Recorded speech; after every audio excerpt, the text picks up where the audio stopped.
Good evening, everybody.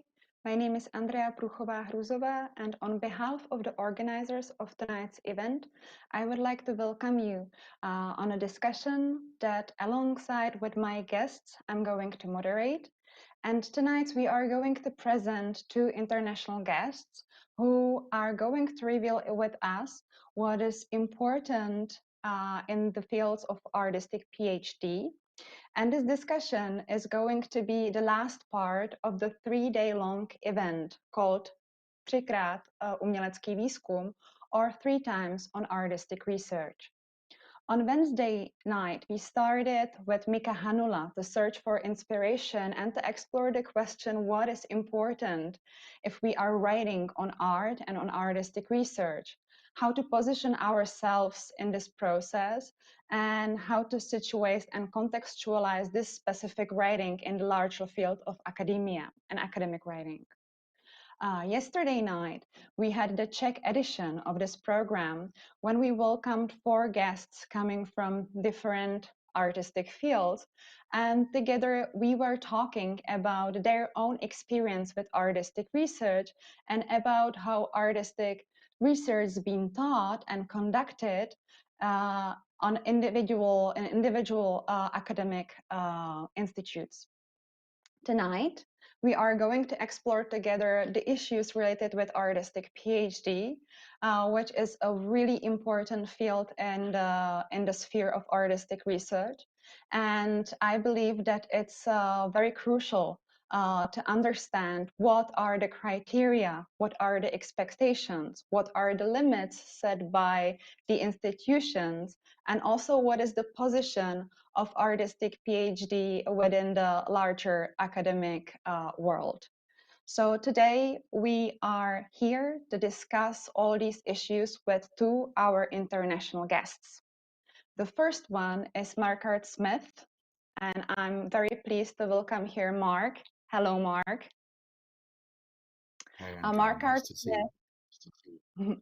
Marcard Smith is a program leader of MA program Galleries and Museums Education at UCL London, and also he is a professor of artistic research at the Vilnius Academy of Arts in Lithuania. He's also a founder and editor-in-chief of Journal of Visual Culture, and I'm very happy that Mark was here in Prague, physically present 4 years ago as a guest of the conference of the Fresh Eye platform. So thank you for being here with us tonight again, this time offline. So, and then we have Mika Elo here. Hello, Mika. Thank you for joining us. Mika is a professor of artistic research and a leader of doctoral programs in fine arts at the University of the Arts in Helsinki. And he's also a curator, an author, and a visual artist, which actually both our guests share in common, that they are not only researchers and educators, but they are active as curators and authors. And I believe that this will be very helpful for us when we will discuss the particularities of artistic research, because the multiple positions that our guests can take can be really advantage of our discussion. Before I will start, I would like to emphasize that the audience, the members of the audience, have the opportunity to join our discussion via the YouTube channel. So please feel free to jump in, to post any questions which you have in mind. We will be very happy to present the questions here and to answer them. And I will be checking as a moderator, I will be checking this YouTube channel regularly. So the last note I have to add is who are the organizers, along with the Fresh Eye platform for the study of visual culture, who are the organizers of this event. This event's been coordinated and co-organized by the Academy of Performing Arts in Prague and the academic journal Arte Acta. I hope that I didn't forget anything I was supposed to say at the beginning. So let's start with the discussion, which I'm very looking forward to. So in order to get a better picture, who are our international guests, my first question to both of you, and we can start with Mark, is for how long have you been involved in the field of artistic research and dealing with artistic PhD specifically, and through which institutions? Thank you so much, Andrea, for the invitation to be here this evening. It's lovely to see you again. It's a shame that it's remote. I did have such a fantastic time in Prague 4 years ago, and I'm a huge fan of the Fresh Eye initiative. So thank you for inviting me again. It's lovely to see Mika as well, and I'm sure that he and I will be talking about one or two of the projects that we've inadvertently collaborated on over the years. This evening. Thanks also to Martin, who's been in charge of the technical coordinating of this event. So there is a quick answer and a longer answer to Andrea's first question. The quick answer is that I've been involved indirectly and accidentally in something that you might call artistic research for around 25 years at a number of institutions in the UK, including Newcastle Polytechnic, University of Leeds, Kingston University, University of Westminster, Royal College of Art, and more recently UCL, as well as over the last 3.5 years or so at Vilnius Academy of Arts. That's the quick answer. The slightly longer answer is that I've always been very interested in what you might call critical and historical studies, critical and contextual studies, historical and theoretical studies, and I've always been interested in those things within the context of the art school. So as an undergraduate, I find myself studying history of art, design and film studies, but within the context of an art school. Similarly, for my MA and my PhD at the University of Leeds, I found myself studying cultural studies and then cultural studies and history of the philosophy of science, but again within the context of an art school. And as part of the PhD community at the University of Leeds, there were a number of artists and designers that were doing practice-led or practice-based PhDs all the way back in the early 90s. So Elizabeth Price, for instance, who's recently gone on to win the Turner Prize, and Hayley Newman, who runs the PhD program in fine art practice at the Slade, were both PhD students at the same time as I was back in 92, 93, doing practice-led or practice-based research. When I started working at Kingston in 2002, I found myself in a Department of Art and Design History, which was in a larger art school context, and we were involved in setting up and running a visual and material culture research centre, which had a number of PhD students within it, some of whom were historians and theorists, but a number of whom were practitioners, artists, designers, and curators involved in practice-led or practice-based research. And some of the conversations that emerged at that time at University of Kingston between the artists, the designers, and the history theory staff were discussed and ended up being published in this edited collection, which was published by the Clark back in 2007 or 2008. That was a very kind of interdisciplinary, interdepartmental initiative that worked across history of art and design, the School of Design and the School of Fine Arts, where staff working very closely with one another and having quite careful conversations over a sustained period of time, which strikes me as an integral part of building a research culture and building a PhD culture and a PhD community. After leaving Kingston, I was at the University of Westminster for 6 years, where I was involved in setting up and running the Institute for Modern and Contemporary Culture, which was actually a cross-faculty, so a university-wide PhD program that had staff and students from art, design and media, from critical legal theory, from anthropology, from literature, from visual culture, kind of coming together as a way of engaging with kind of critical research methodology issues that we felt we all shared, with the idea of research, and our different kinds of research activities and our different kinds of research practices very much at the heart of that. At the Royal College, I was head of doctoral studies and head of research in what was then the School of Humanities, which no longer exists, and that's interesting and telling, I guess, a story all of its own. Since I've been at UCL, I'm based in the Faculty of Education. It's called the Institute of Education, but we have a lot of kind of cross-university collaborations with the Slade, which is the Fine Arts School at UCL, the Bartlett, which is the School of Architecture, and there are also staff and students in departments of anthropology, archaeology, and elsewhere who are involved in practice-led or practice-based research.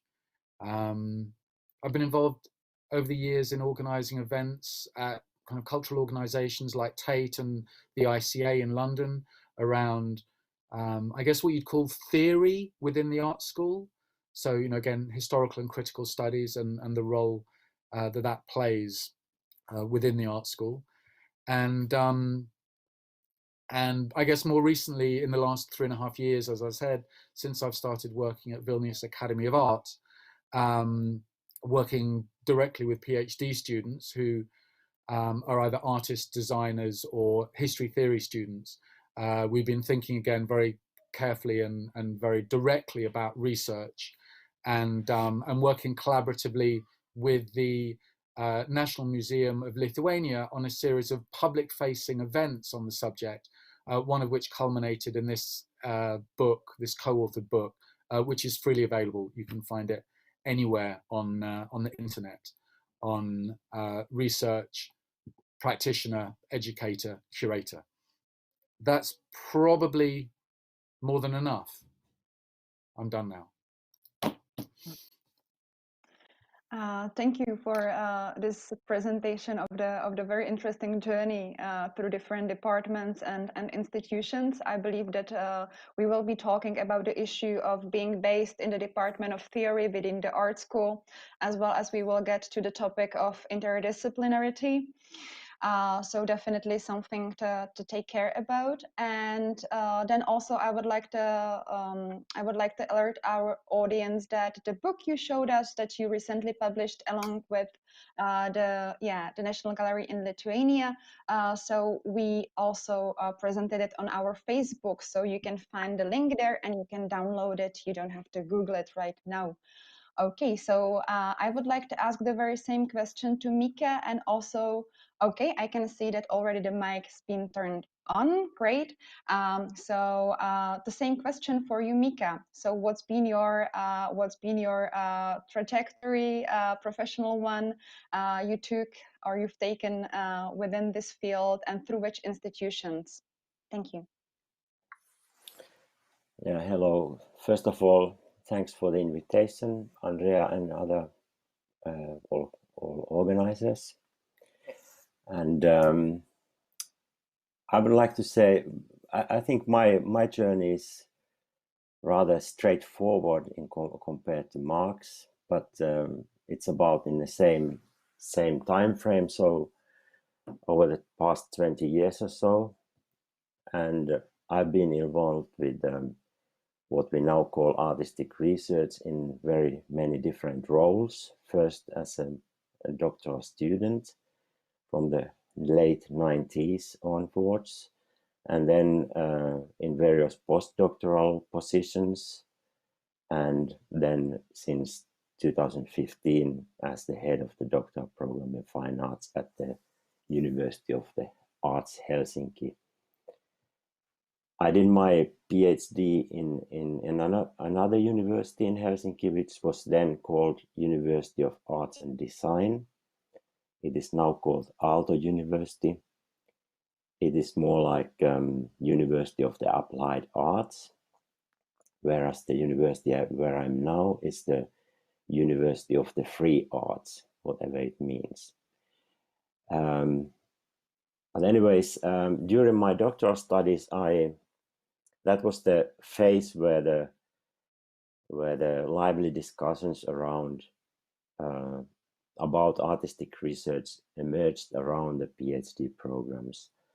And my own personal take on that was the decision that I separated my artistic practice and my research practice, and I used my PhD period in order to learn how to make philosophical argument, and I chose more traditional way of doing a PhD, even if I would have had the chance to include artistic productions in it.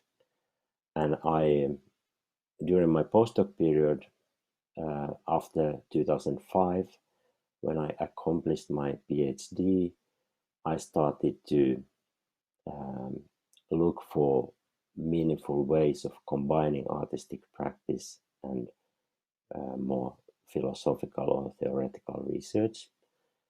And I did that as an artist researcher, and as a curator, and later as an educator. But my main frame has been the Finnish context, actually. Even if I spent almost partly, I'm still partly in Germany, because my partner is German. So I have unofficially been at many university contexts in Germany, but I never had an official position there.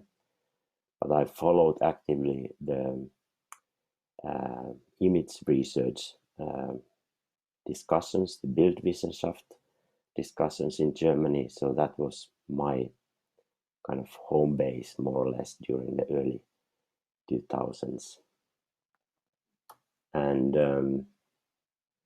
yeah, maybe that's enough for now. We can add more details to it later on. Would it be okay? Yeah. Thank you, Mika, also.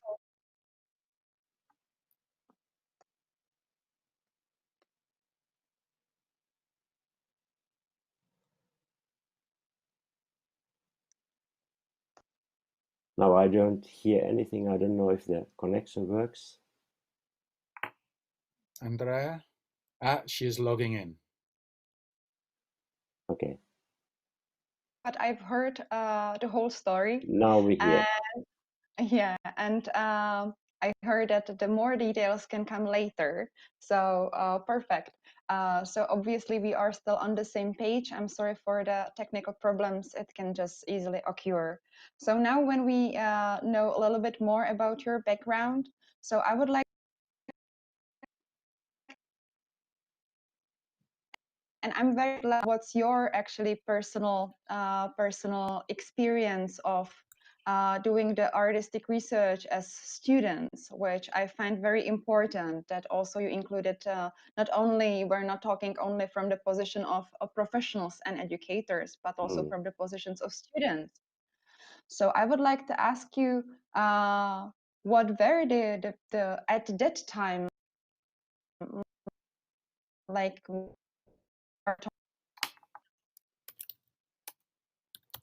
Yeah, I heard only parts of the question because there were some breaks in the sound. But I hope my voice is not breaking. I don't know if the connection in general. Okay, Mark shows that he hears me at least, so I suppose that my line is working more or less. So I think the question was about how I saw the context and discussions around artistic research during the time when I was doing PhD myself. And I would say that in Finland, for example, the program I'm heading now, the PhD program in fine arts, started 1997. So during my PhD, early years of my PhD, and that was the period when at least in Finland, the field was pretty much empty, and the discourse needed to be constructed in a way, and there were very few people around. Everybody knew each other, and everybody was pretty much occupied with the questions of what artistic research is and how it should be framed in an institution, and what kind of guidelines and what kind of structures should be there. And so we invented things during that time. And at the University of Art and Design, where I was doing my PhD, it was an institution where the art was not in the center. So there was design was much more strong in terms of the discourse within the institution. And in that setting, the framing of the artistic PhD was pretty much done by adapting already existing scientific academic models.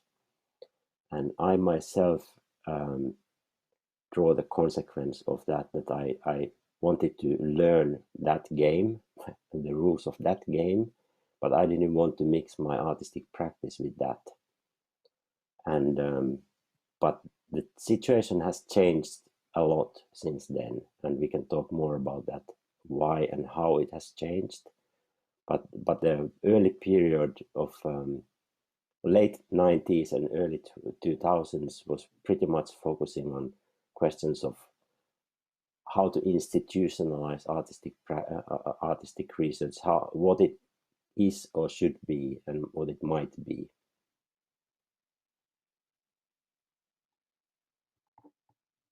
Yeah, definitely. We will touch of this issue of going from what is artistic research to how we conduct artistic research. What is nowadays the most crucial question, and it shows us this turn to practice-based thinking and learning. We can definitely talk about it. So, Mark, what about your perception of what were those crucial issues those 20 years ago, or at the beginning when we were formulating what is artistic research, how it should look like, what is it, where it should be done? Yeah. I mean, as I said already, we spent a lot of time talking, and the key was really to have artists and designers and history theory colleagues and students in the room together, much as Mika was saying, making stuff up, thinking very carefully about, the nature of the art school, what it was and what it did, thinking very carefully about the nature of practice, the kinds of practices that were taking place, people's understanding of those practices, and the role that research did or didn't play. There were a lot of discussions around kind of definitions. Again, as Mika was saying, you need definitions to start helping you develop guidelines. And the possibilities of being able to establish guidelines is part of the institutional legitimization that Mika was talking about earlier on. So I think it was a really interesting combination of lots of conversations with lots of very different people, lots of effort to listen very carefully to the nature of practice, and what it was that practice was doing, what it was that practice was asking, what it was that practice was showing us. And then to think about the institution itself and what was in place and what might be possible, and what were the most interesting kind of flexible, accommodating kind of institutional mechanisms that we could put in place that would make it possible to support the development of students' projects without kind of overwhelming them with bureaucracy, but putting robust enough processes of legitimization in place that would allow the practice-led or practice-based projects to get the kind of academic legitimacy that they needed. There have always been a lot of conversations about knowledge, and I think we'll probably come back to that over the course of the evening. What is artistic knowledge, how it might distinguish itself from other kinds of more scientific knowledge, let's say, should they or shouldn't they be compared? How does one in continental Europe have to deal with that because of the Bologna, which we don't have to in the UK, which gives us a certain kind of autonomy from those pre-existing legitimizing forms of the knowledge economy, but also how one might think about non-scientific or even non-humanities forms of knowledge that might emerge out of practice, things that might have to do with experiential knowledge or situated knowledge or indigenous knowledge, or a whole series of kind of other ways of thinking about the generating and the circulating of multiple and diverse knowledges. I think that was always really terribly important and continues to be so, all the more so today in what is more and more a neoliberal education environment which instrumentalizes knowledge of all kinds. Thank you both for the answers. I'm taking the notes, and obviously there will be a lot to talk about when we will do this kind of like the first round of questions. So maybe because we've already touched what are the issues now of the artistic research field. So I believe that we can now articulate, and we can start by Mika, if you can a little bit get to a formulation. What do you think that has changed significantly from those early days of artistic research and our discussions about what it is and where to put it, which kind of boxes and institutions should frame it, and what kind of labels we should put on it. And nowadays it's very like a vivid dimensions. It's really like a multidisciplinary environment in which we have to think also about the media and technology and non-human aspects taking a part in the artistic research, not thinking only about the intersection of theory and practice and the institutions and the criteria to evaluate the artistic research and artistic PhD. So obviously it's changed a lot. So can you formulate what's been that turnabout, why that happened? Yeah, I can try to outline some lines of development. So if the first decade of artistic research was focusing on the discussions about what artistic research is or should be or could be, and these questions of legitimacy that Mark took up, we could say that now the question of what artistic research is or is not anymore in the focus, but now it's more the question of what it does. What can artistic research do? And today it's clear that it can do many things. So it's a heterogeneous field. It has become quite multifaceted, and now very many people involved in this context are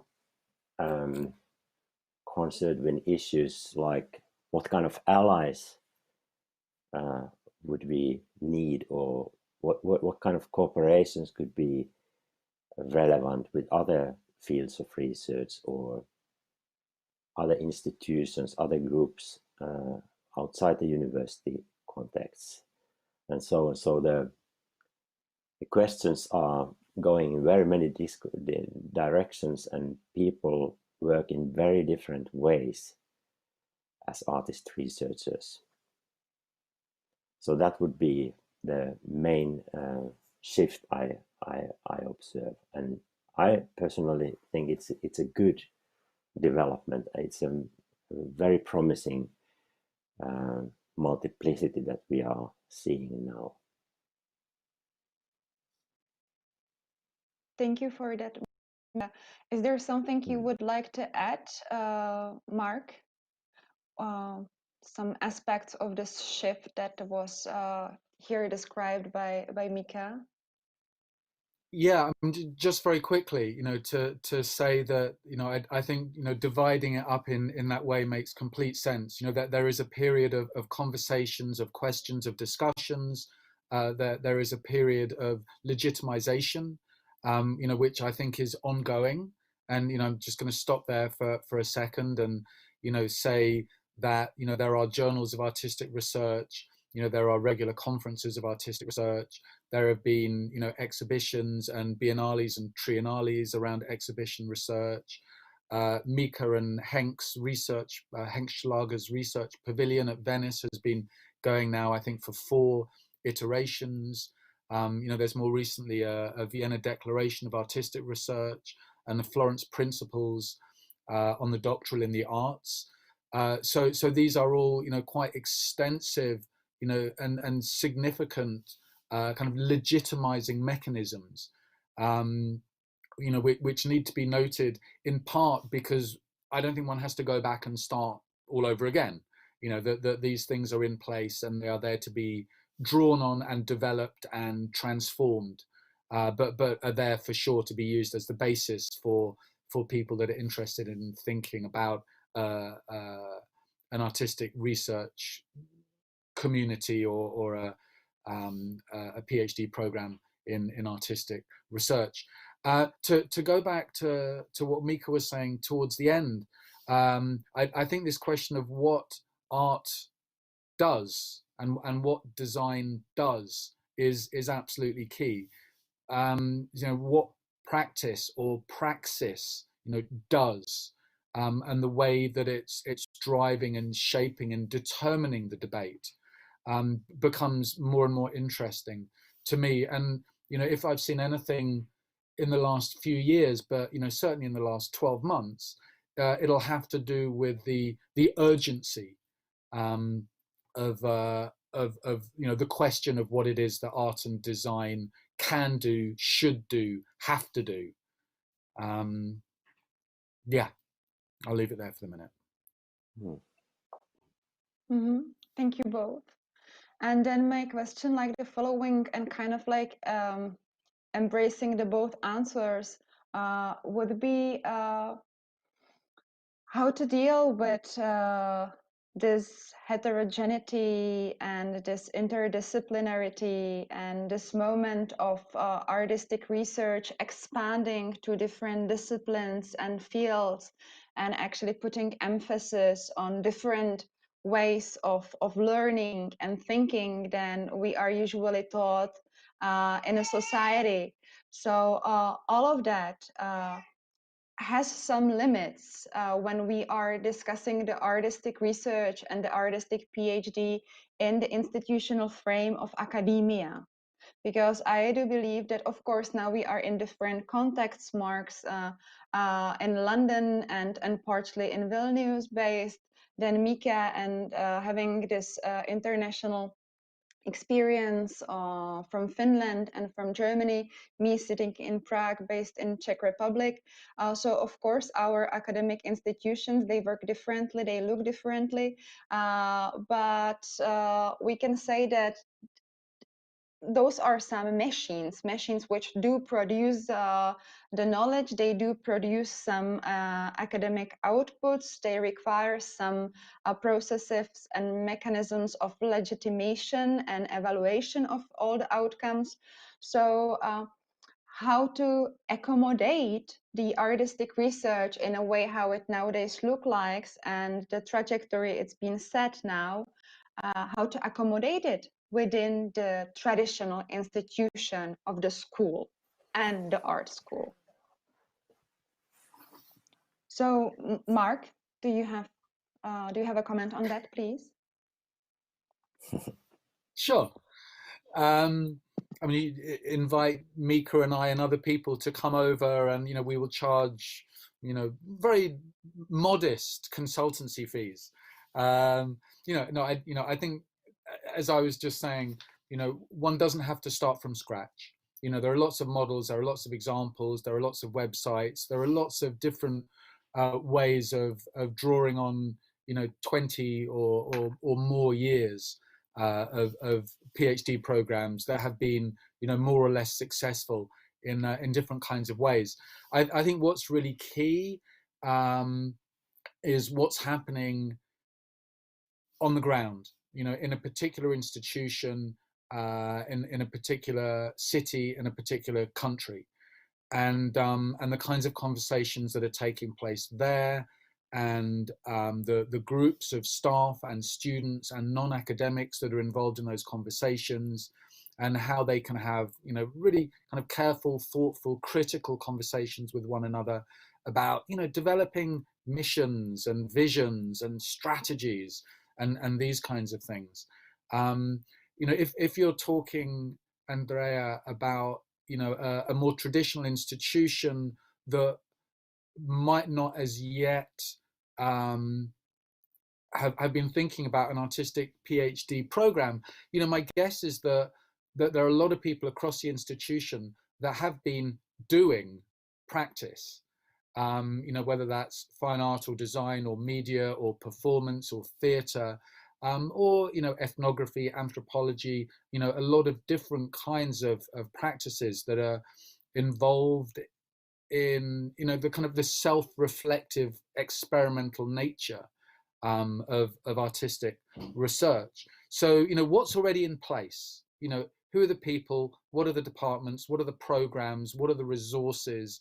How do you begin to think strategically about what's already in place within the institution?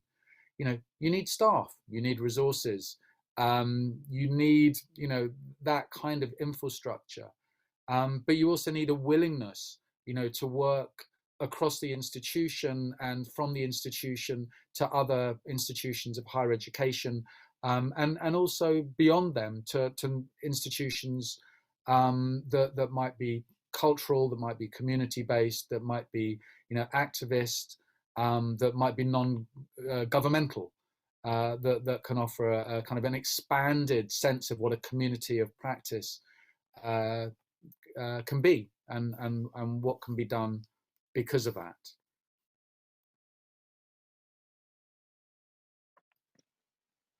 I'm glad that actually we can hear now that this is the repeating idea of not inventing the wheel, but actually getting from what you have and starting with the people, maybe having a little bit different conversation, maybe starting to think maybe in a little bit different way.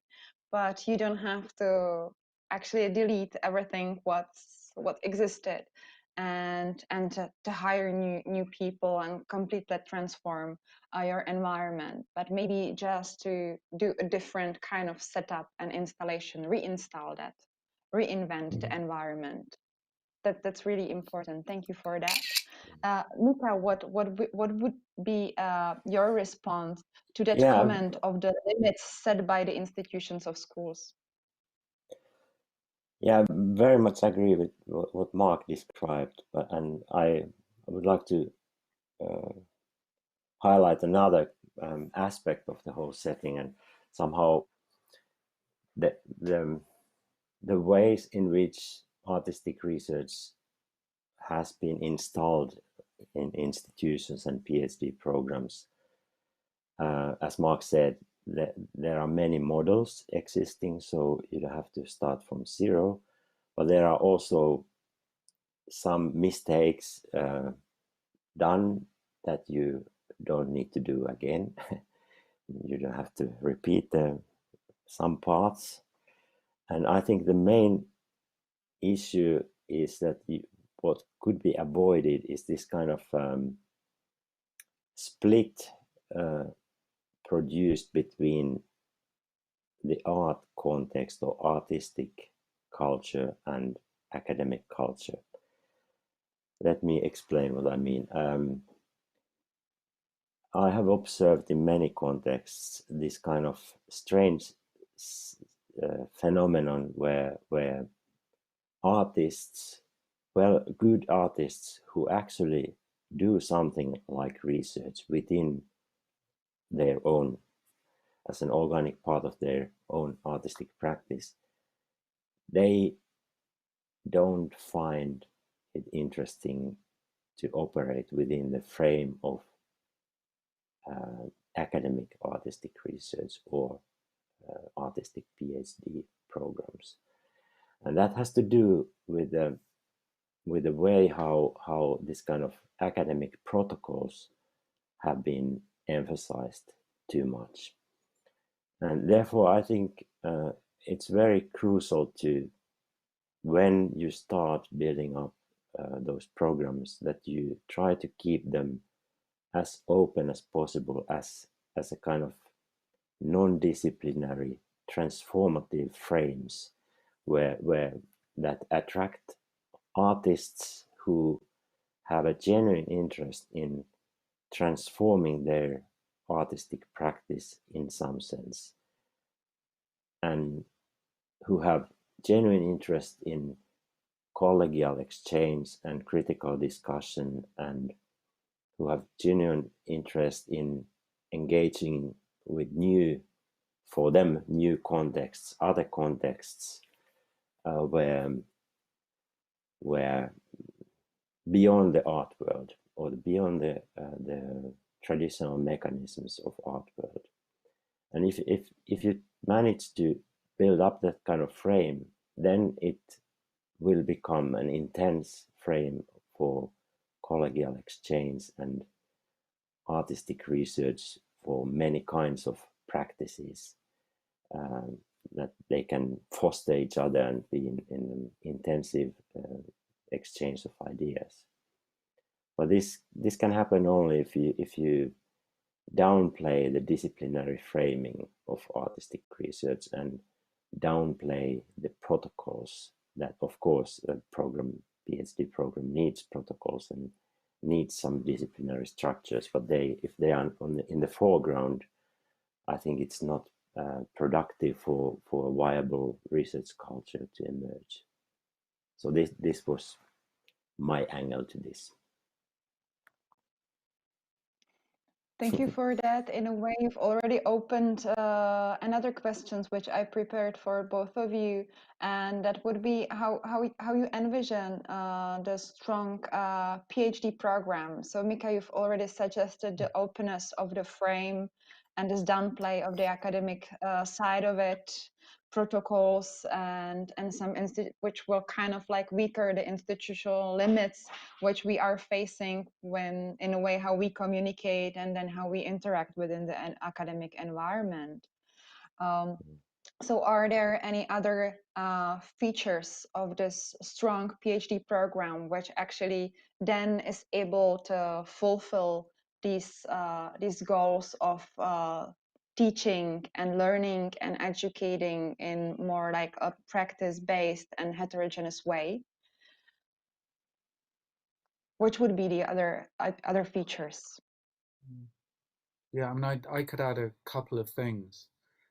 You know, just to say, you know, again, you know, agreeing with what Mika has been saying, and you know, to repeat what I was saying about, you know, conversations between colleagues and students, and, you know, kind of, you know, radical institution making, and, you know, the way that one can think about the role that practice can play within an institution, you know, to kind of to challenge and transform the institution politically, ethically, and aesthetically as well. So, you know, I obviously think that that's all really important, and for it to be practice led is at the heart of it.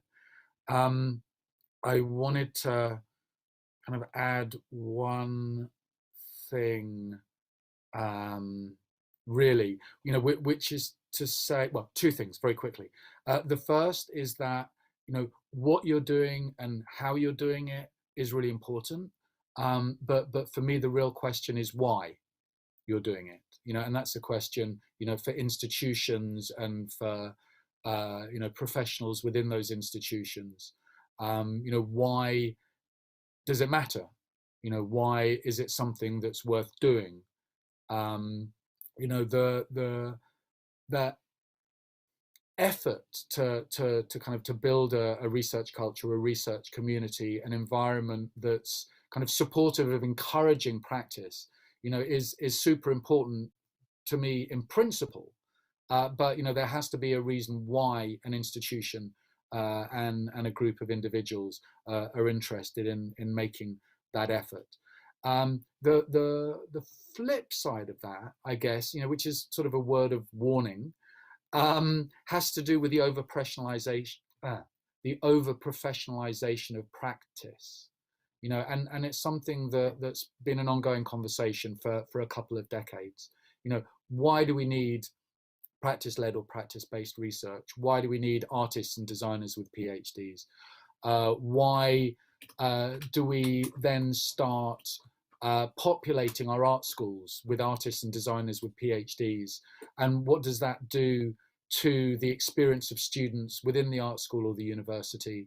And what does it do for artists and designers who have a practice that hasn't necessarily led them to go through the experience of doing a PhD? They may well not have wanted to.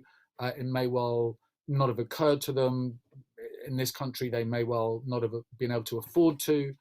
But you know, the concern for the last decade or so, you know, is what happens when your criteria for employing practitioners in the art school suddenly includes having a PhD being an essential part of that criteria. And you know, one has to just be, I think, a little bit wary, you know, further down the line of thinking about the kind of diversity of practices you want circulating within an institution, and what it means to begin a process that may well lead to an over professionalization of staff within the art school. I think that this also, the answers, which I again thank you both for, leads us to trying to articulate what is a profile of a strong PhD candidate, because obviously there can be very different motivations for students who of course also have a different background. Some of them can be in a specific phase of their career and they need to actually to find maybe some new impulses. Then there are the very young students who freshly graduated and it seems to be for them a professional option to stay at school, to get the basic support in terms of resources, in terms of also social relationships, and to establish their career. And then we have also here the example that Mark just talked about, and those are the moments when the professionals who can enrich the staff at the art schools, they are supposed to have the PhD in order to enter the field of academic institutions. So these are just 3 examples of very different situations in which one can find herself or himself to be as a student applying for a PhD or a professional applying for a PhD. So what should this candidate look like? What him or her should personally bring to the institution? I guess it's my turn. There are now many issues on the table. I would like to take a couple of steps back and say, start with what Mark said about this over professionalization and academization of the arts. And I think there is there is a way around it, and I think it has to do with the courage of the institutions to build up different programs. So if we have a setting where different countries, different cities, different universities have the courage of building up different profiles, then we have a diversity. But if everybody is reproducing the standard model, then it becomes boring and homogeneous, and it leads to narrowing down the range of practices within the art academies and art schools. And if you take this seriously, that the institutions and the PhD programs could have different profiles, they could find different ways of building up viable research culture, building up some kind of coherence. And I think the ingredients for these different profiles come with situated discourses, situated discussions in different parts of the world, different countries, different cities. And I think this should be not forgotten when planning the programs. And for example, in our context in Finland, we belong to what is often called the Nordic Model, which really puts strong emphasis on the artistic practice and maybe less focus on discursive aspects of the artistic research. And the discussions are certainly different than in, for example, UK. Only if you think of the history of the countries, we don't have that kind of colonial history as the UK has. And we are in the very north, and nature plays a big role, and ecological issues play a big role only already before this ecological crisis due to the kind of environmental setting. And if you think that what is the good candidate then to these programs, I think there are many good candidates and with different profiles, and then it's only the question of matching somehow those people to the right contexts. And now I think we observe very many people applying to the PhD programs internationally. For example, we had now a call and we take in new students, and half of the applicants were coming from other countries than Finland. So people are moving, and they are actively looking also contexts that might be interesting for them. And I think this is some responsibility of the institutions to somehow really to take care of some kind of specificity that has some real friction with the context it is based in and a local setting. And but then more in general terms, if you think that if it's not gone so far yet that making a PhD is in a way obligatory thing if you want to proceed in your career in one way or another, if it's one option among the others, then which I hope that it would stay so, then it's clear that everybody is not expected to have interest in combining art and research activities.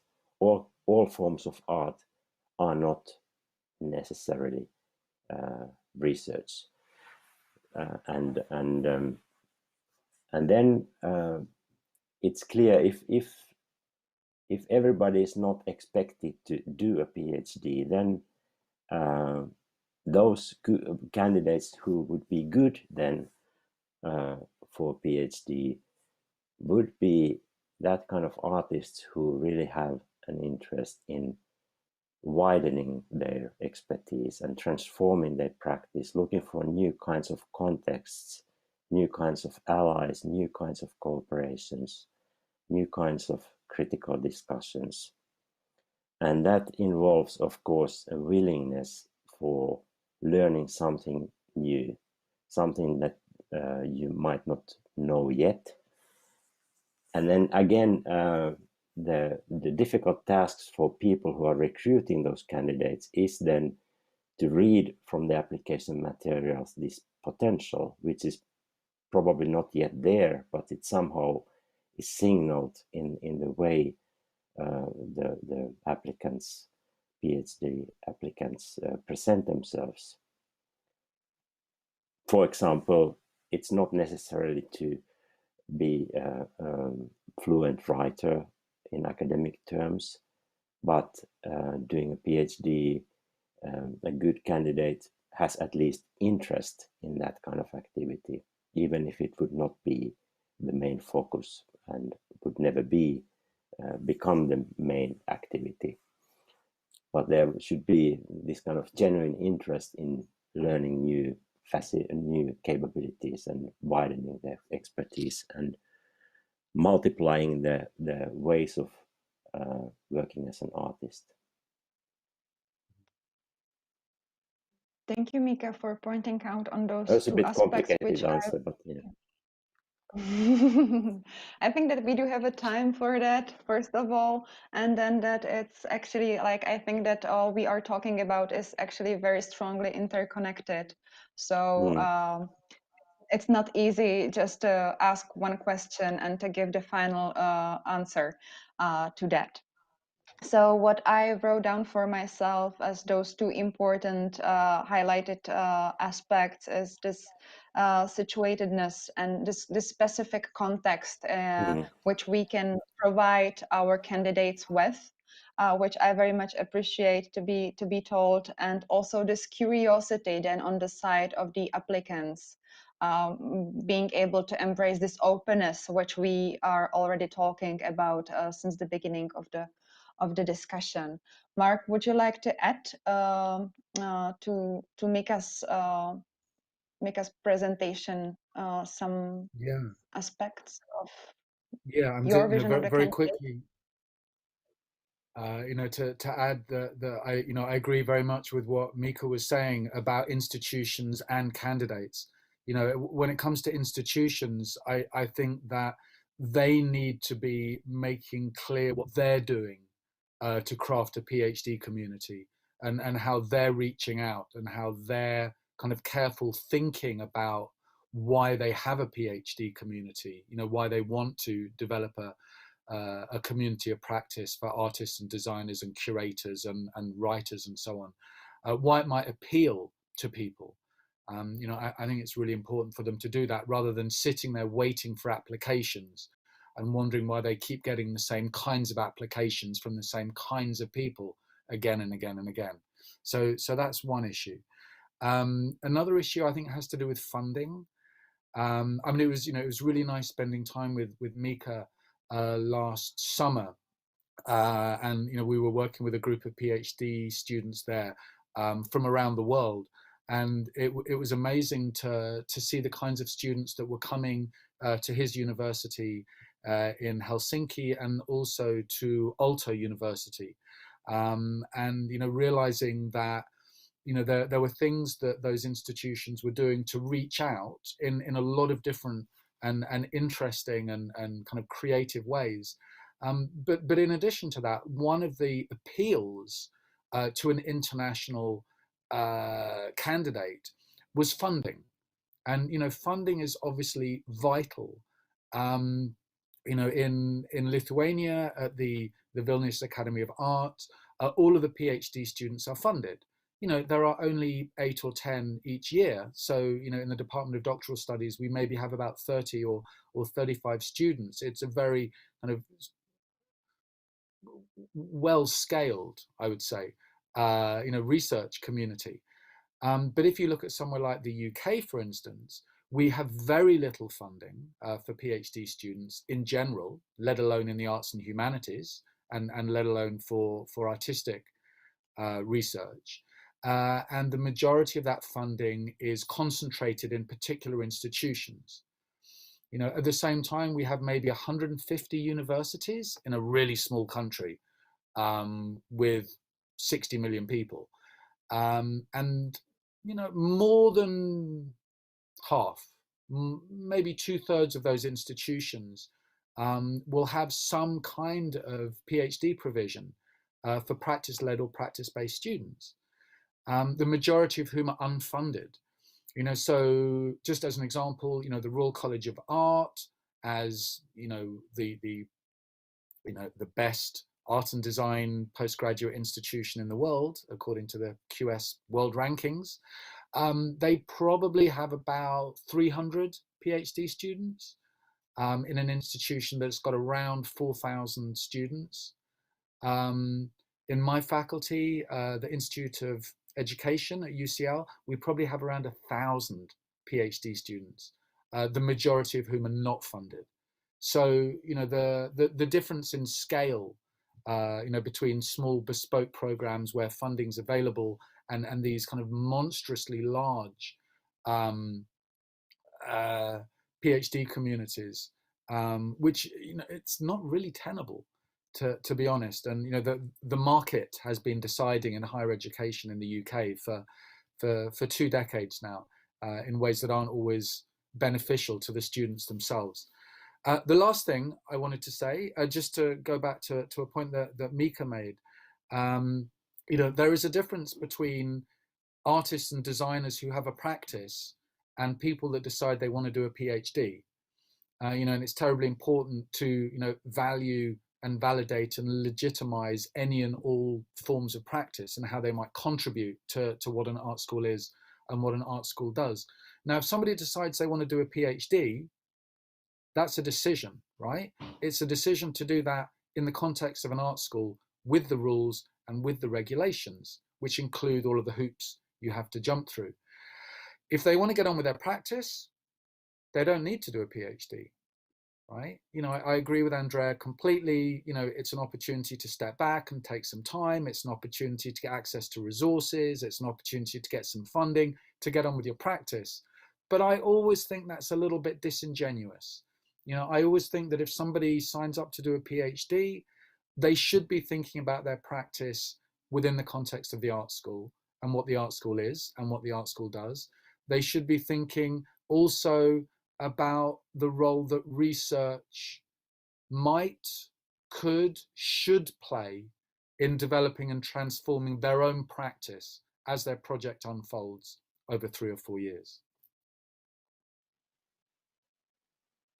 Thank you both for the answers, which brings me actually to now digging into individual aspects of our discussion. I think that we've kind of or we've already gone through some basic questions, and now we can do to some details actually. I think that what resonated here already is the fact that here we are discussing the issue of a situation, of a specific situation when the theory and the practice, they meet together, they have a dialogue, they kind of like expose each other's weaknesses, and they can find and strengthen each other also. But when we have a look at the academic institutions, it's really usually are some strong divisions between the theoretical and practical departments. And it's also, when you were talking about your own experience, it was often being involved in the art school, but at the department of, for example, as a student, or then when doing the PhD, deciding to do a theoretical PhD, not the combination of the both. So I'm thinking about what is this specific position of the theoretical departments at the art schools, and what should be this dialogue that should be held between the theory and the practice within the art institutions. Because even though the art institutions seem to be kind of like the most progressive frames for learning, teaching, educating, trying to set to downplay these academic limits, as was said by Mika, and enhance and build this open frame for things. But still, I do believe that if you are a student or a teacher, then you feel that there is a strong kind of line between these two sides, which should coexist naturally.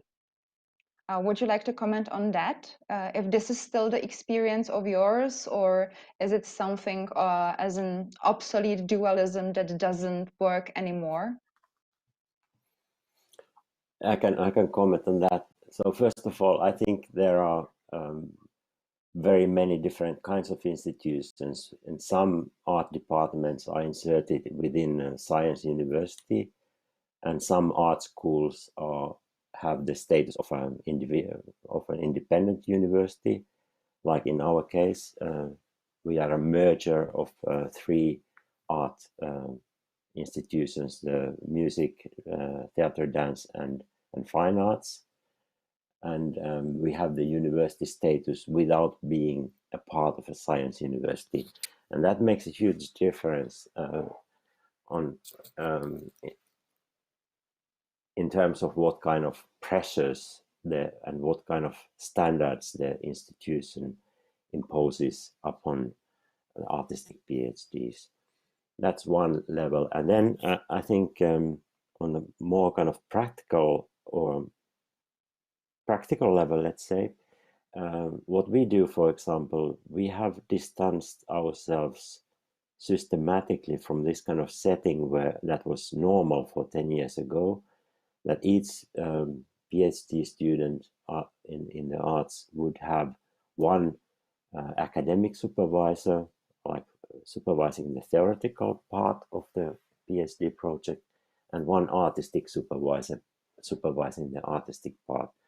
What we do is to actively look for supervisors who can do both.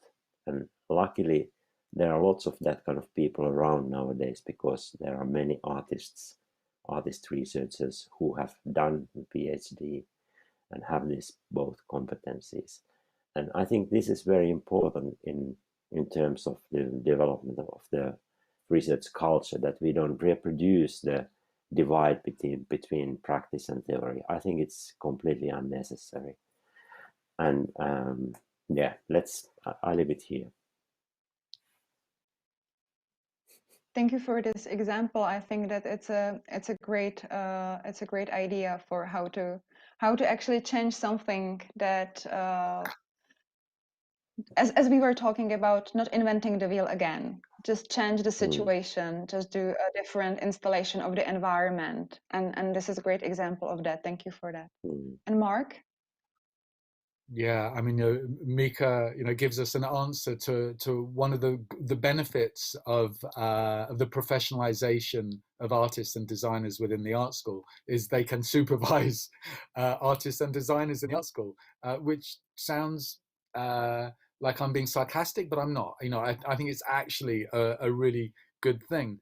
As I said right at the beginning, I love critical and historical studies. And I love doing critical and historical studies with practitioners. I'm not really interested in it for its own sake, and that makes me, I think, quite similar to a lot of people that do theory within an art school. So, I'm not an art historian. I'm not a design historian. But maybe I'm going to make some enemies here. I must admit, I have a problem when art historians and design historians want to teach art history or design history to artists and designers. I don't think that practitioners need art history or design history. What I think they need are histories and theories of art and design practice. And that's not the same thing. So, for me, one way of dealing with this divide is by encouraging academics who are working in art schools to be thinking more about how histories and theories of design practice can be shared with students so that they can develop the language to articulate their own practice, so that they understand the context out of which their practice emerges, and they can kind of develop a sense of not just an image archive, but a sense of allies, people whose work allies with their own. This very much goes back to what I was saying earlier on about, what you're doing, how you're doing it, and why you're doing it, right? You want to do art history and design history for its own sake? Teach art historians and design historians. That's kind of fine. You want to do historical and critical studies within the art school? There has to be some kind of complementarity, and there has to be some kind of reciprocity. And I use the word complementarity because I'm a huge fan of like an ethos of complementarity between what you might call history, theory, and practice. I use the word complementarity because 60 years ago, in 1960, William Coldstream wrote a report in England that suggested, for the first time, as far as I'm aware, formally, that history and theory, called criticism really at the time, was introduced into the studio. And this was, the beginning of the introduction of the idea of critics and curators and historians and theorists becoming embedded in the studio, that they might have some kind of value to practice, and to practitioners. There's obviously been a long history which has been, a war of attrition in every institution every year since, I think, about how much time is dedicated to history and theory, how much time is taken away from practice. There are staffing issues, there are resourcing issues, there are issues around how much credit needs to be given, that every practitioner needs to do 20%, 50% of their fine art degree, or their BA or MA program in history and theory. Why should I have to do that? Why, so the studio staff, should my students have to do that? These are ongoing, and it's absolutely the same with practice-led or practice-based PhDs within the context of artistic research. As Mika was saying, different institutions have different ideas about how much has to be written. I know of PhD programs for practitioners that have 80,000 words as the written component. I know some that have 20,000 words. I know some that demand academic writing. I know others that think about writing itself as a practice. So, for me, the key is about complementarity. Who are the people in the room having the conversation, also who isn't in the room that might be able to contribute valuably to it, and how are they going to find common ground? If they can't find common ground, how are they going to make common ground? And if they can't make common ground, how are they going to be together in their difference to do what it is that they want to do? To build an interesting, challenging, generative, sustainable PhD program. And I would follow up on this idea of complementarity, and also taking something from what was previously said by Mika about artistic research, finding new ways of collaboration and new allies and new platforms of cooperation. I think that nowadays it can be also very difficult for other disciplines, and this is now what we were talking about, this sometimes still existing strict division between the theory and the practice, and how we should avoid to repeat this division in the field of artistic research and artistic PhD. So sometimes it can be very difficult for other disciplines and professions then to interact with artistic research, as it it actually speaks a different language. It speaks many languages, and it kind of avoids to have a set vocabulary. And also, we've already touched a little bit the phenomenon of artistic knowledge as a very specific knowledge, the way how it's been produced, how it's been shared, and also how then can be valued in society. So I would like now to talk more about how the artistic research should be presented and should present itself in order to find strong allies and strong platforms for collaboration and development within as well as outside the academia. Because obviously there are some boxes of container thinking, and there are some labels which do still operate within as well as outside the academia about what the knowledge is, what the research is. And then the artistic research actually requires us to think very differently about the way how we explore the world. So would you like to comment on this, or should I be more specific? I can start. It's again lots of questions in the air.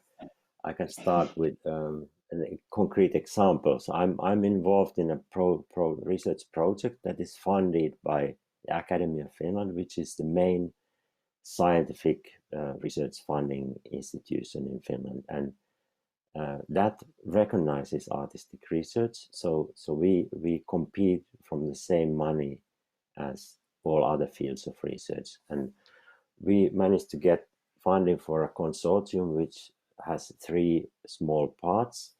One is experimental psychology, so very natural sciences oriented way of doing experimental research in psychology. And then one part is communication studies, and our part is artistic research.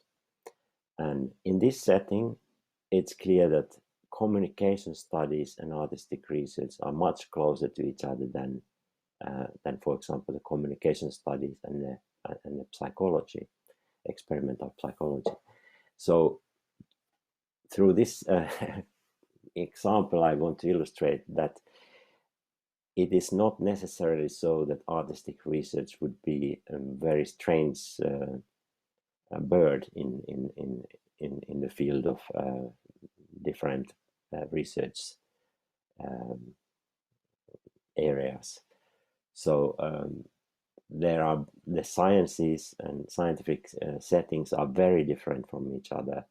So it's not a homogeneous world that could be in any ways opposed to artistic research. So, and I think the label artistic research is misleading, because it's somehow the association is that it's the opposing term would be scientific research, which is not in my way, in my sense at least, it's not the case.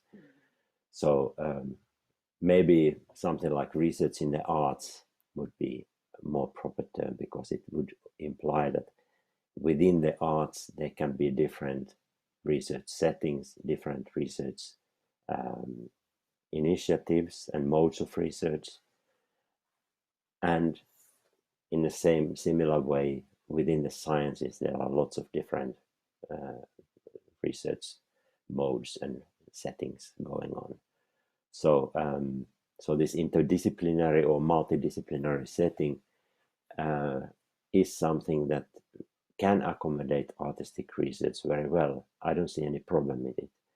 But and then again, of course, the different funding institutions have their traditions and guidelines, and they, in many cases, they lag a bit behind. So the big money still goes to pharma industry and this kind of things, and the humanities and arts suffer from less attention in terms of channeling the funding to them. So this, okay, now my thought got cut here, so maybe somebody else can continue. I very much like the phrase. I will start to use it. Definitely, my thought got cut right here. Okay, so so Mark, what is the situation in the UK in terms of this recognition of the contribution of the artistic research, and is it difficult for artistic research to find those allies institutionally or so outside the big institutions? And also, you can also tell us a little bit more about the situation in Lithuania. Definitely, how you can compare these two specific areas. Oh my goodness. I'm sorry. No, no, no. I mean, these are questions. I cut in so many different ways. I don't know how to weave them together.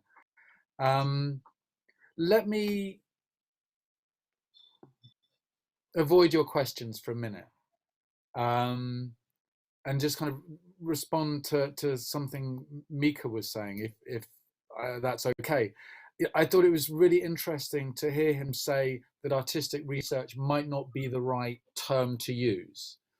And I think he's absolutely right.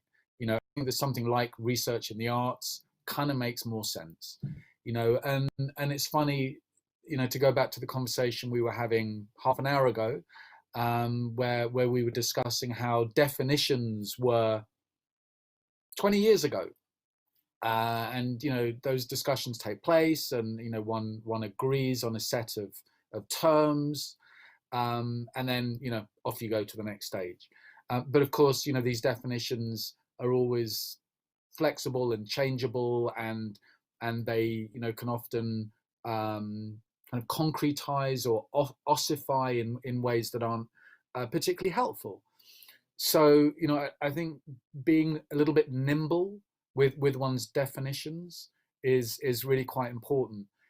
I am not somebody who does artistic research. I'm not part of the community of artistic research. There is a very big one in the UK and Europe, that congregates around the Journal of Artistic Research and the Society of Artistic Research. They have very big annual conferences, which are incredibly well attended. And there are a lot of people that can speak very kind of directly to artistic research as a term, and its kind of viability in making the kinds of connections and collaborations that you're talking about. I guess I'd be more interested in how a term like that or similar related terms might be utilizable in interesting, collaborative, participatory ways.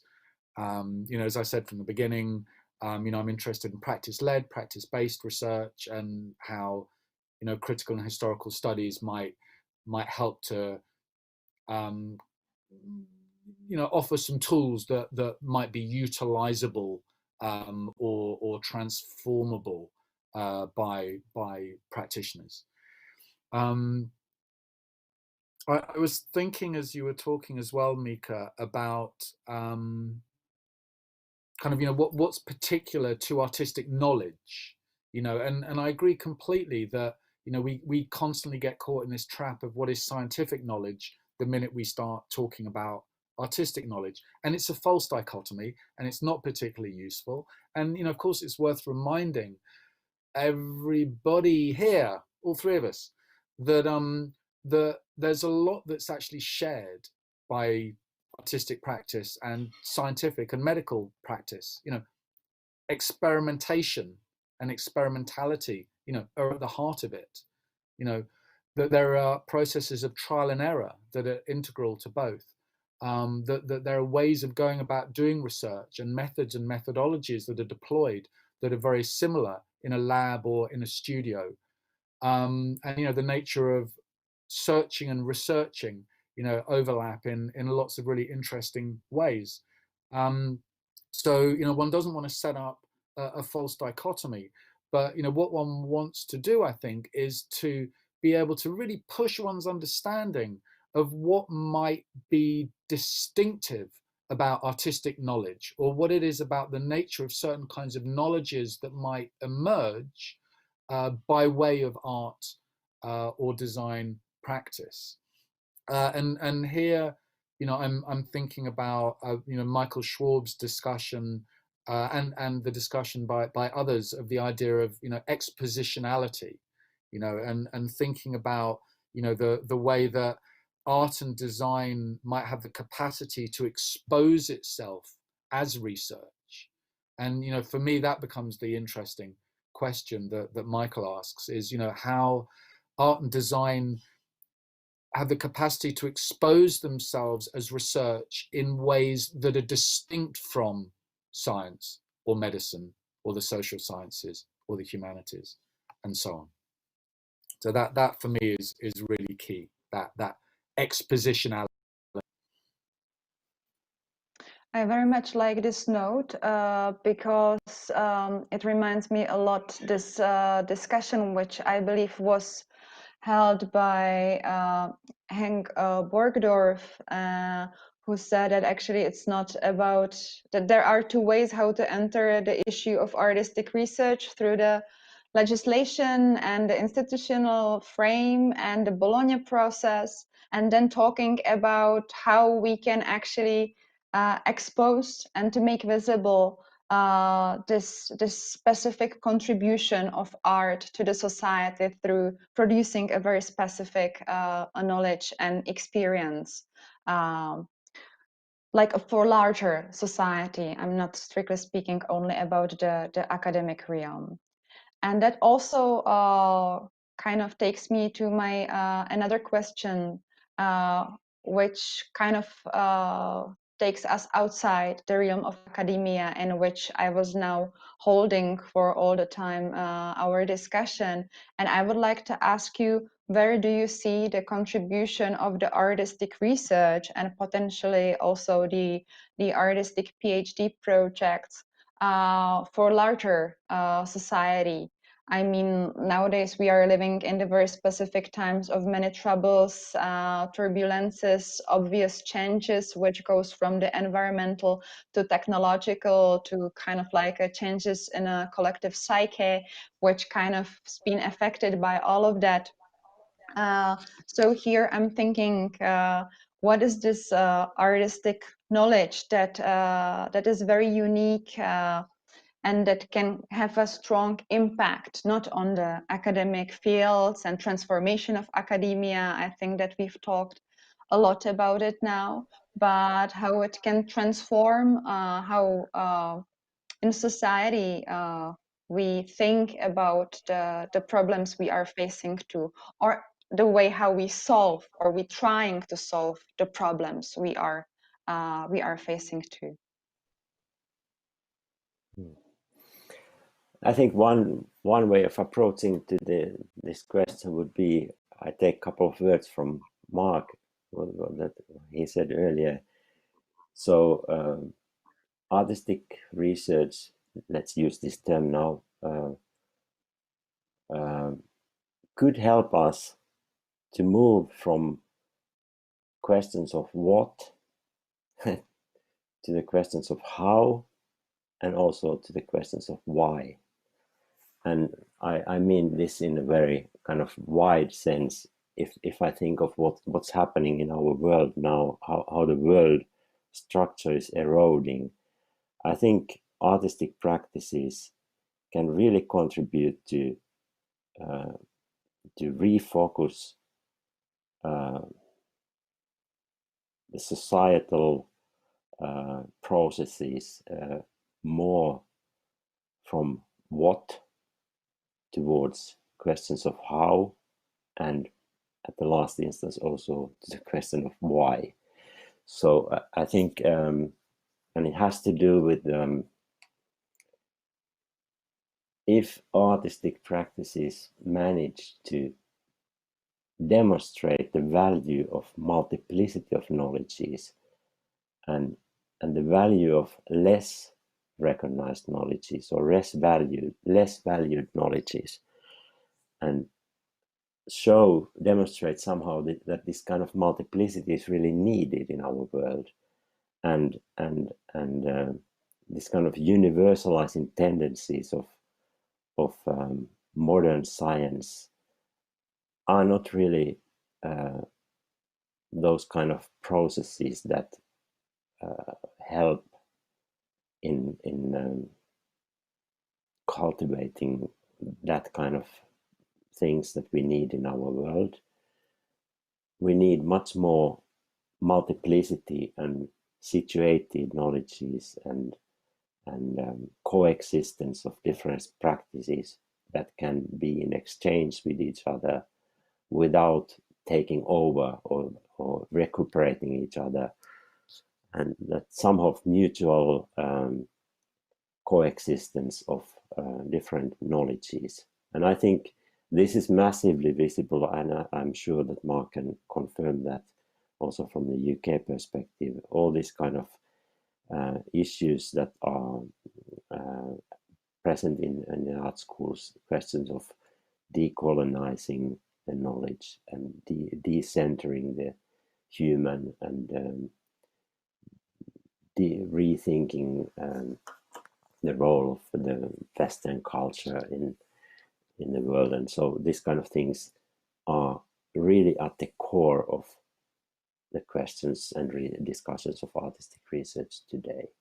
And the potential that somehow is bubbling there and emerging is the potential of multiplicity and richness of different coexisting knowledges and practices that can enrich each other. Mm-hmm.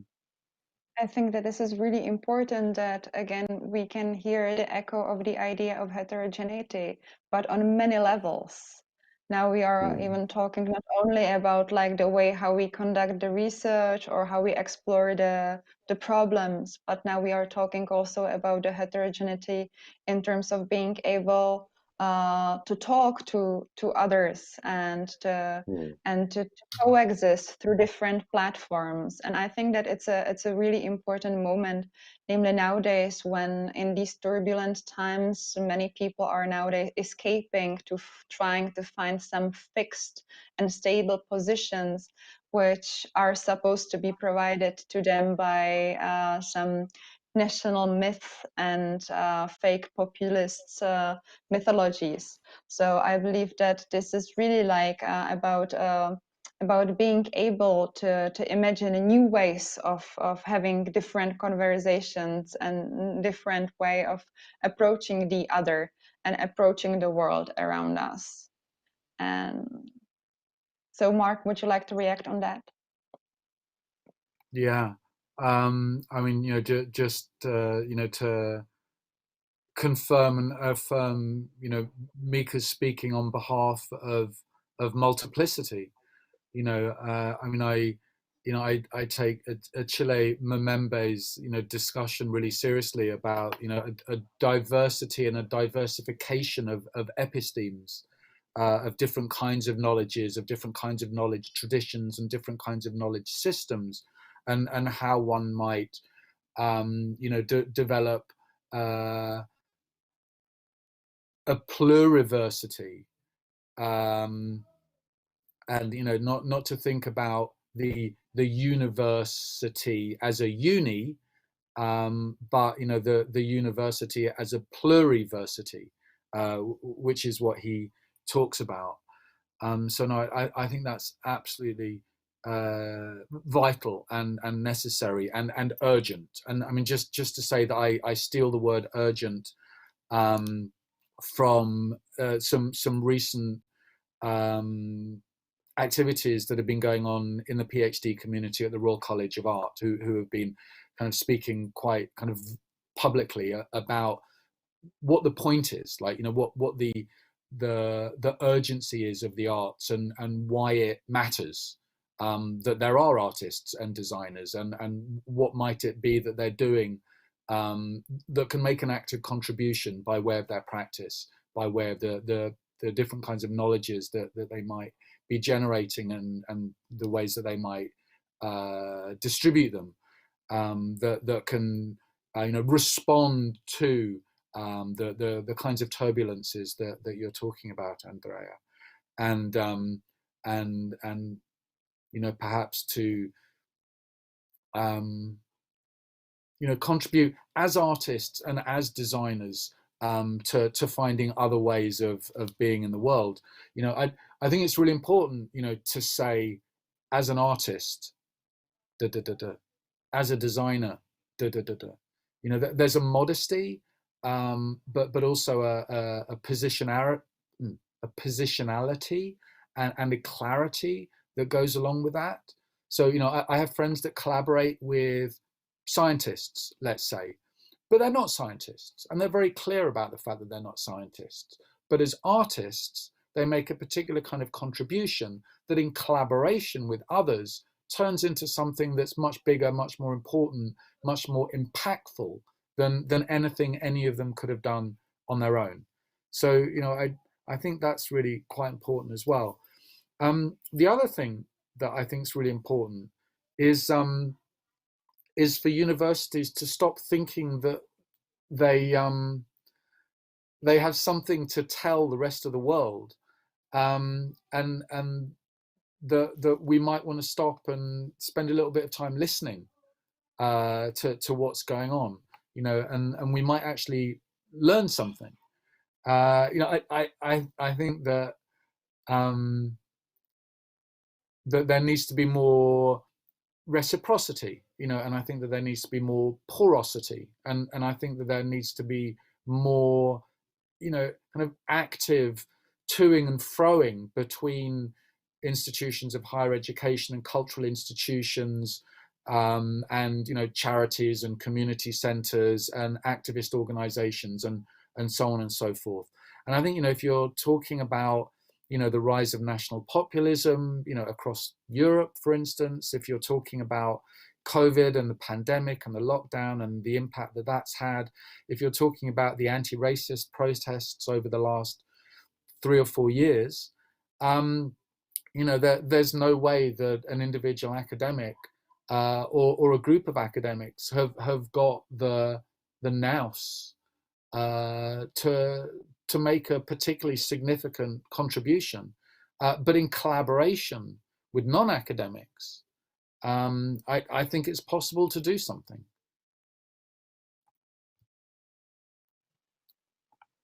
And I think that here we are touching maybe like the last part of the discussion, and that's kind of the turn towards the way how we think of our knowledge and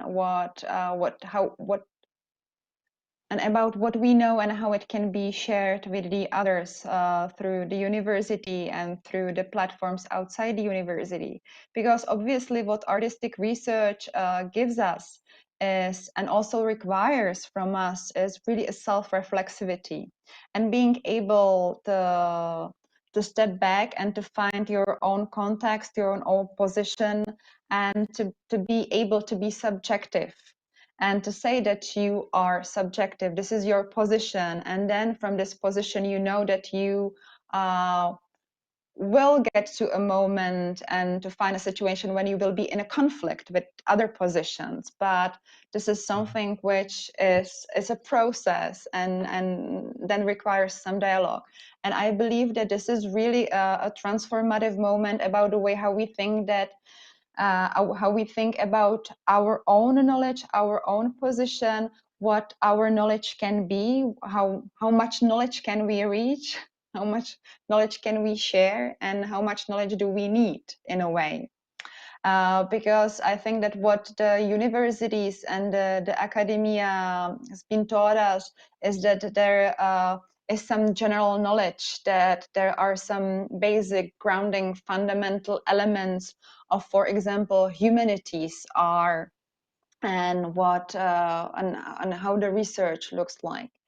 And now the artistic research comes from a totally a different, let's say, position, and asks you always to change the position, to be still in move, to be still in a process, to be still in a dialogue, to be still in a conflict with others. And I think that it's something that we as a society in our everyday communication as professionals, in our professional communication at the universities as academic and teachers, this is something that we are not frequently asked to do.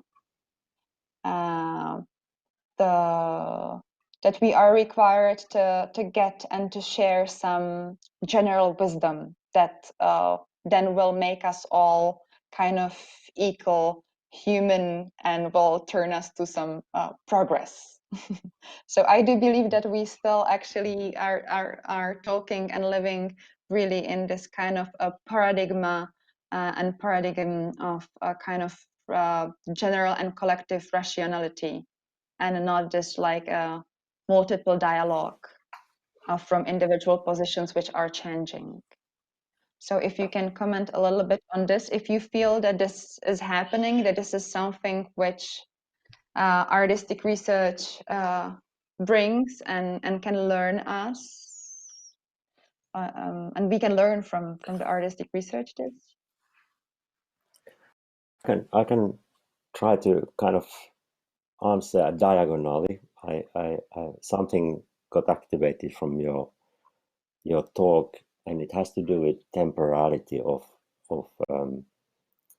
research activities and the question of how would I say that we tend too easily to think of knowledge as a product or as something that can be delivered and shared in that sense.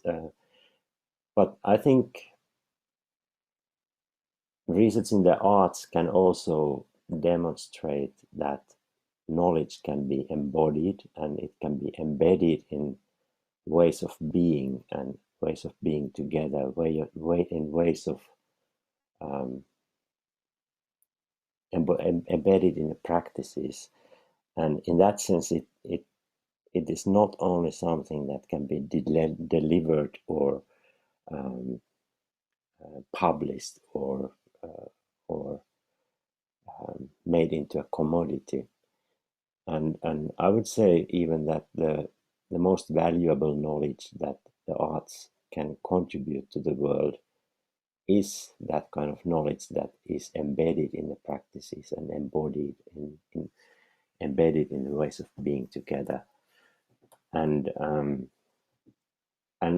that implies also a different temporality, and this kind of overheated activities of the universities and the knowledge economy need to be reconsidered. And I think artistic practices can offer some different models and different paradigms for that kind of acceleration. And Mark highlighted the kind of opportunistic aspect of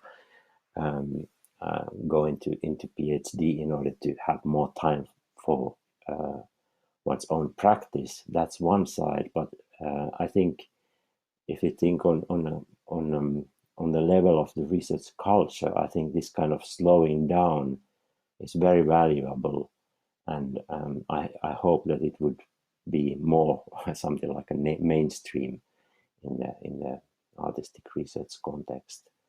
So really doing less, but doing it more with the commitment or in a considered way, and together with others, and in an attentive way that somehow accepts the coexistence of different time cycles that don't match so easily, so that things need time, and good things develop slow. So I don't know if this makes any sense to your question, but that was the kind of angle I wanted to bring in here. Yeah, I believe it's an important aspect, and it really correlates with what I very carefully tried to draft it as this kind of a different position that that we should take towards ourselves, which definitely employs or involves the issue of temporality as well, the way how we consume, the way how we produce, the way how much we allow ourselves to think and to have a time for thinking and to have a time for doing. So I think it's definitely part of it, and very important part of it. Mark, would you like to react?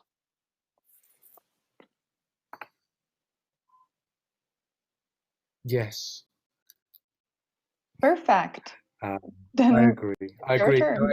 I think, you know, ways of being together in our difference is at the heart of it for me, and it's difficult, you know, and it takes time, and it takes work, and it takes patience, and you know, it takes a certain kind of care, and you know, there's an ethics there, and there's a radicality, kind of a, you know, a pedagogical radicality there. But you know, it strikes me that, you know, the most important thing is you know, to have that luxury. You know, unfortunately, not everybody has that luxury, and this is something that we need in you know, to keep in mind when it comes to thinking about different temporalities and about, you know, slowing down and, you know, slow looking and slow thinking and procrastinating, and, you know, having the time and space, you know, to take pleasure in one another's company, to take pleasure in one's own practice, you know, to really kind of benefit, you know, physically, psychically, emotionally, effectively at this time. You know, I don't think there's anything better. I can't imagine anything better. But it is still a luxury. So, you know, working out how we can find ways of being together in our difference, that isn't only available to people who can afford to luxuriate in that, is I guess really important for me as well. You know, I'm doing my best to learn how to sit with some of the uncomfortableness of this, and some of the difficulty of this, and spending so much time kind of speaking in this environment is quite a weird example of that.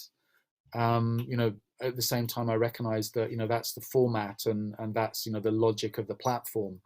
You know, to not see other people and to not communicate with more than Mika and Andrea, and, you know, to not be part of a kind of a broader conversation where we're all, you know, contributing more actively to shaping the discussion. I don't mean to be a bad guest, you know, because I love hospitality and I love being hosted in this way. I really do. You know, I just also want to know, you know, what I can do to be more actively involved in making it possible for more different people, you know, to be together without them, you know, being turned into, as Mika was saying earlier on, you know, identikit PhD programs that have shown to be successful and then replicated.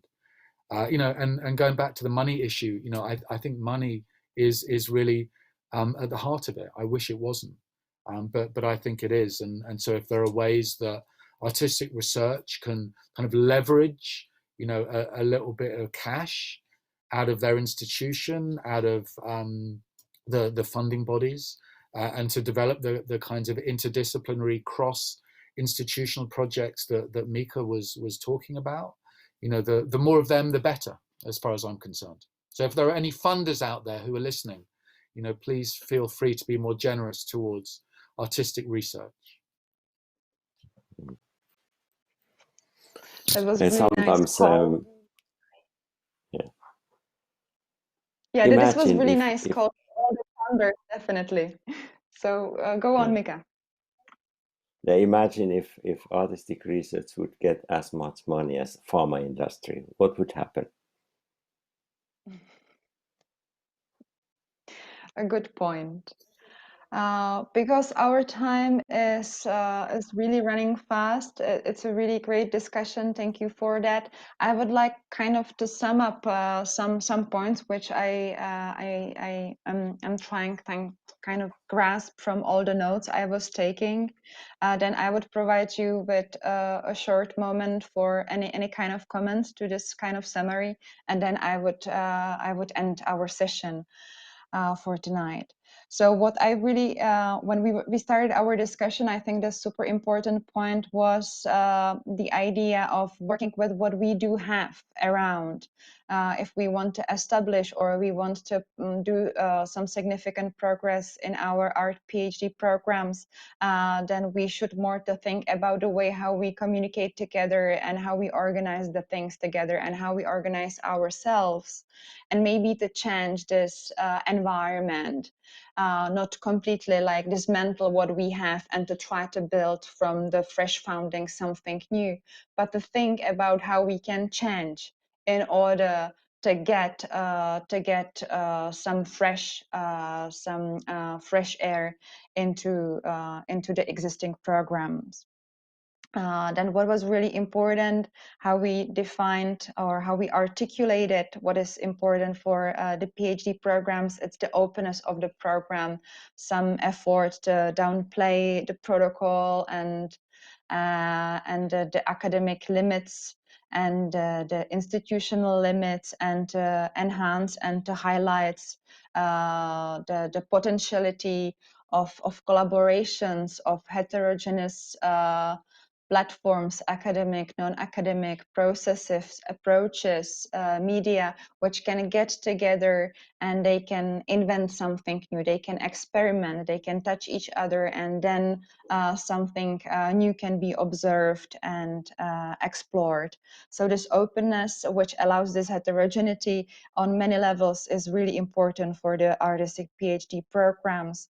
And also what I really enjoyed was the idea of articulate your situated context and the specificity. That also was important for our discussion, to hear that there are students and applicants who are actually actively searching to get to specific contexts in order to get a specific experience. And this is about the subjectivity that we were talking about a specific positionality that we have to take if we want to kind of follow what artistic research is giving us.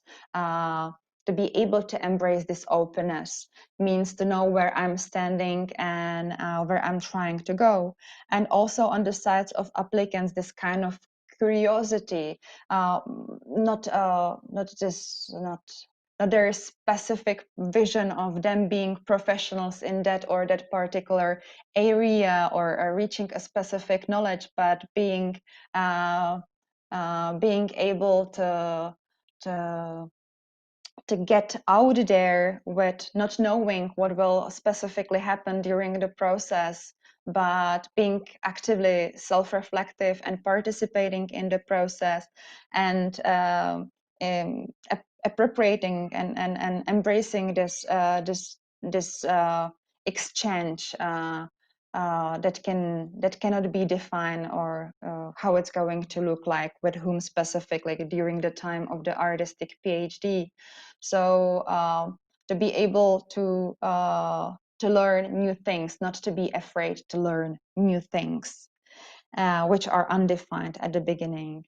Then this idea of complementarity, which I also enjoyed a lot when we are trying, it's more about the ethical aspect, about how we communicate together, how we respond to each other. And if we listen to each other, then we understand who we are and what we need from each other as partners, as disciplines which should coexist together, as academic and non-academic platforms also. Then definitely this aspect of expositionality, when the artistic research should be able to expose itself as a research. It should be able to manifest this specific knowledge and the specific value it has. And we were talking about this value within the realm of academia as well as outside it. And then we brought into the discussion this moment of temporality. This is also something that artistic research teaches us. This slowness, this having a time for thinking and for doing. So obviously, it's really the artistic research and artistic PhD is a lot about ethical practice. I would say it's really about the way how we communicate to others, how we communicate the world, and how we communicate to the world. So if you want to add something to my summary, something which you would like to address that was said and maybe should be highlighted at the end? Well, I would like to shortly note that, first of all, your summary was very good. I think you summed up most of the key questions we were discussing, and I think we touched upon very many issues that are relevant. One thing that we didn't talk about at all, but I think it is very important when we think of what artistic research can do, is the role of imagination and fiction. I think these areas are very important also in terms of multiplying the different knowledges. If we think that whole societies and historical eras have been built on imaginary structures, so I think the work artist researchers can do in this area of rethinking, reimagining things with help of fiction, for example, is not to be underestimated. Definitely, it's a great point. Thank you for that. In a way, this new time we are experiencing definitely needs new stories to be told. And Mark, would you like to add something? Yeah, I think that's I think that's a really positive way to end. I think your summary was fantastic, and I think Mika's point about being able to rethink and reimagine the world is absolutely key. And artists and designers and curators have the potential, have the capacity, have the passion and the tools to be able to do that, thank God. And so anything that we can do as individuals, as institutions, to encourage that, to support that, to facilitate that, to make that possible, it's an obligation, I guess, for us to create the conditions of possibility for that to take place. So let's all hope we can do whatever we can do to make that possible. Thank you both for this final addressing the final summary in this a very I would say encouraging and in a way positive direction. Thank you for that. It was my true pleasure to talk to you about this very complex issue of the artistic PhD and artistic research. I know that my moderation can get partially chaotic as I'm thinking about all you were talking about. It's a really exercise in thinking. So thank you for allowing me to go through this tonight to refresh my mind in time of the pandemic and the quarantine. It was really extraordinary experience. I would like to thank to our audience and also to the future audience, because the recording of tonight's discussion will be still available online.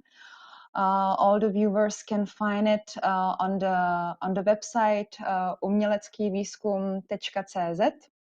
the project website 3 times on artistic research, where you can find also the video recordings from the 2 previous evening talks. And also all these videos will be available on the Fresh Eye video archive, fresheye.cz or org. And before I will say my final goodbye to everyone, I would like to thanks to a few people who were coordinating and contributed enormously to the success of this 3-day-long event on artistic research. I would like to thanks to my colleague Jan Jiřík from the Academy of Performing Arts in Prague and the editor of the journal Arte Acta. I would like to ask our prorector of Academia of Performing Arts, Filip Suchomel. Then I would like to ask to thank to my dear colleagues from Fresh Eye, Pavla Rouskova and Anna Dorňáková, for a really great job on promotion and on the help of establishing the website. Then the big thank you goes to Martin Karlíček, who's our technician man for all these live streams and who's always supportive and very helpful in many ways. Then the programming of the website was done in a really super short time in a super professional way by Jan Mučka, and the great graphic design, the poster, the banners, the website graphics was done by Jan Matoušek, and it's always a pleasure to work with Honza. So thank you all, and thank you to all viewers of our 3-day-long event. Those were 3-day-long event, but it was too short to elaborate really deeply on artistic research and what it gives us. So I very much hope that next year we will be able to continue with the 2nd edition. I would like to thanks also to all our guests, international ones, Mika Hanula, Marquard Smith, and Mika Elo. It was a great pleasure and for me amazing experience to talk to all of you, a big privilege. And thanks also goes to our Czech guests of this program, Magda Stanová, Alice Koubová, Michal Rataj, a David Kořínek. So thank you. Enjoy the rest of the Friday evening and hopefully see you soon in Prague offline. Take care, stay safe, and be curious. Good night.